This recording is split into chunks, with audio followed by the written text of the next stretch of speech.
And when I say CRSP 1 through 10 index, the Center for Research and Stock Pricing is the entire U.S. market, not just the large companies, the S&P 500. CRSP 1 through 10 is the entire market. Small companies, value companies, mid-cap companies, all of them would have gotten over 4.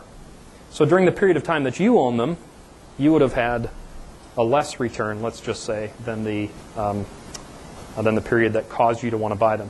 So what do? You go back in and say, I'm unhappy with these few funds. And what do they show you? The next list. So now you look at a 5-year track record and you say, what if I can catch them on the early side of their run? Okay, maybe I have some time left. So here's a 5-year track record. This one is more detrimental. Before we go into this one, look along the list and the names of the mutual funds on the list, and try to tell me the most common theme among the names of the mutual funds on the list. The most common word or theme. Yell it out. What is it?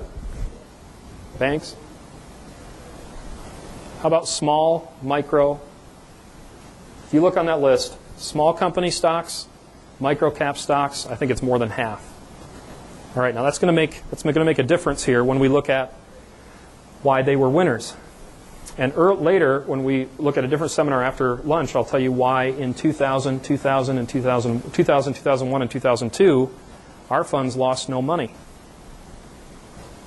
And the reason was that small companies knocked it out of the park in the early part of the 2000 decade, and most of you only own large companies in your 401k, because that's all that's pretty much available. Now, small companies did really well. As you can see, almost 20 out of 30 topped the list of the top 30 performers. And if you look at their average return, 22.71 was the average return when the S&P 500 did 2.1%. They got creamed. But look at this. The CRSP 9 and 10 index, look below. The CRSP 9 and 10 index is an index. It's like the S&P 500 for small and micro cap companies. Small companies is the CRSP 9. Microcap companies is CRSP 10. Okay? Small and microcap companies did 23.65%. How many of those small and microcap companies beat that? They didn't beat their proxy. If they were a small company fund, most of them didn't beat the small company index, even for the 5-year period where they were crowing about having beat the S&P 500. Wasn't even what they should have been comparing themselves to. Maybe they didn't. But look at the next period. Those top 30 funds did 5.5. The S&P did about the same,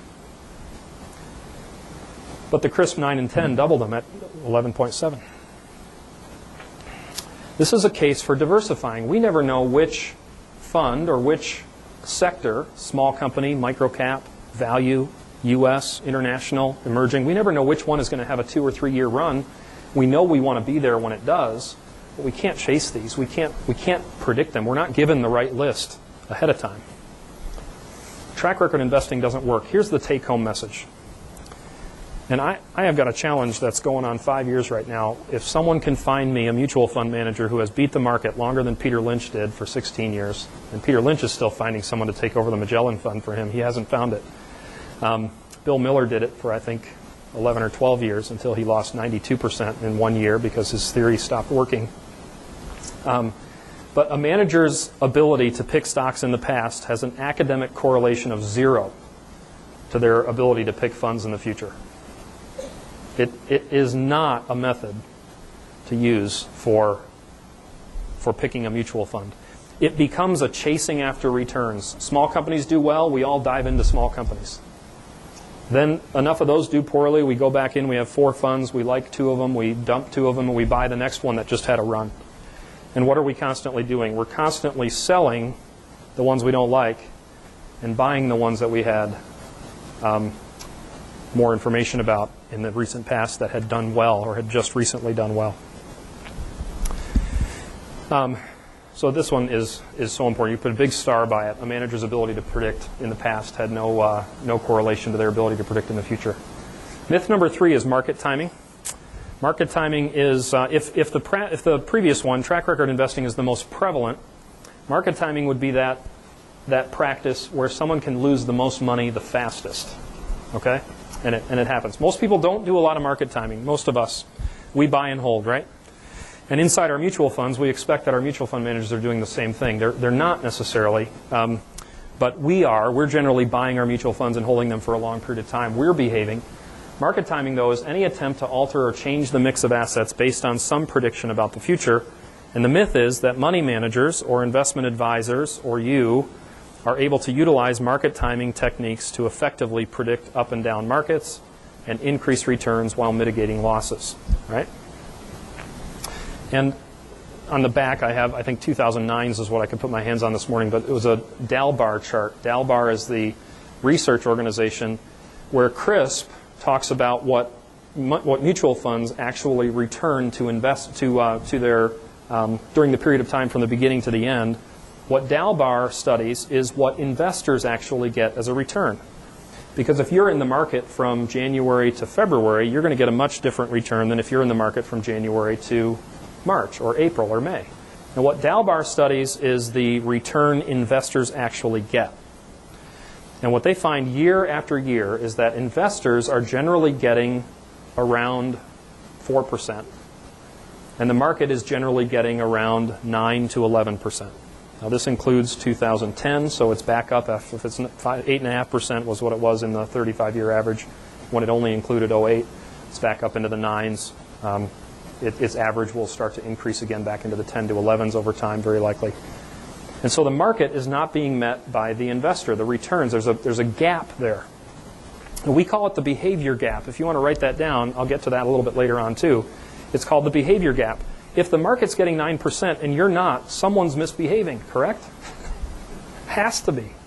Now, it costs something to invest, so you have to pay something for it.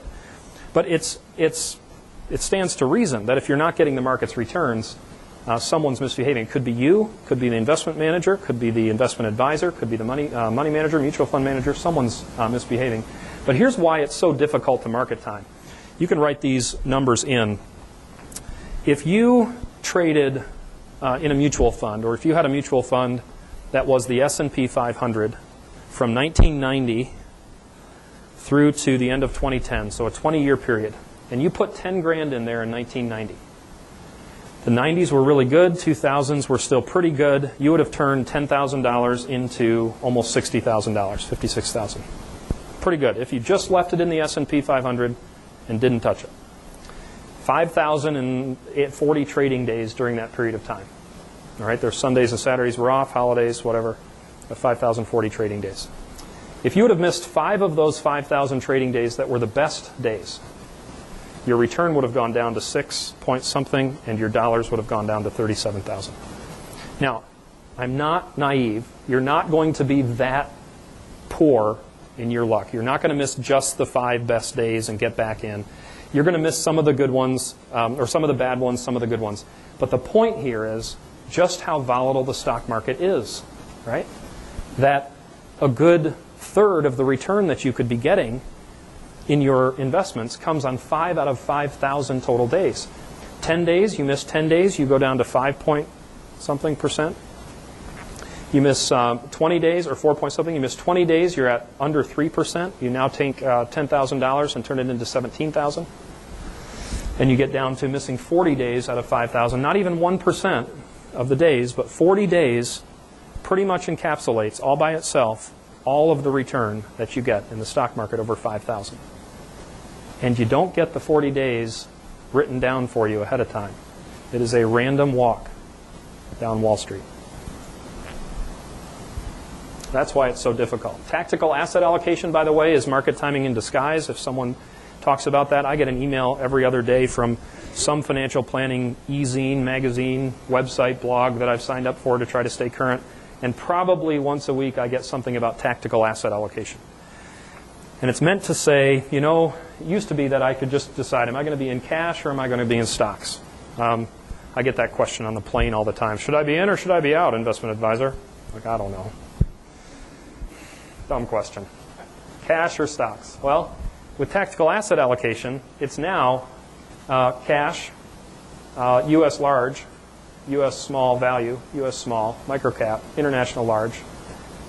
Someone will throw in healthcare in there like that's anything different than a U.S. large company because they think everyone's getting older. Well, that's actually true. Everyone is getting older. Doesn't mean you should just buy healthcare. There's way too much going on there that could call that to crumble.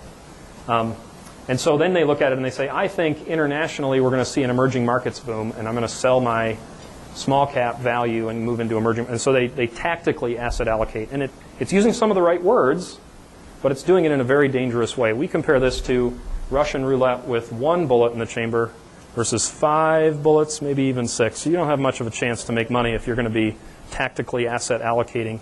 Again, asset allocation is good. Tactical asset allocation is bad.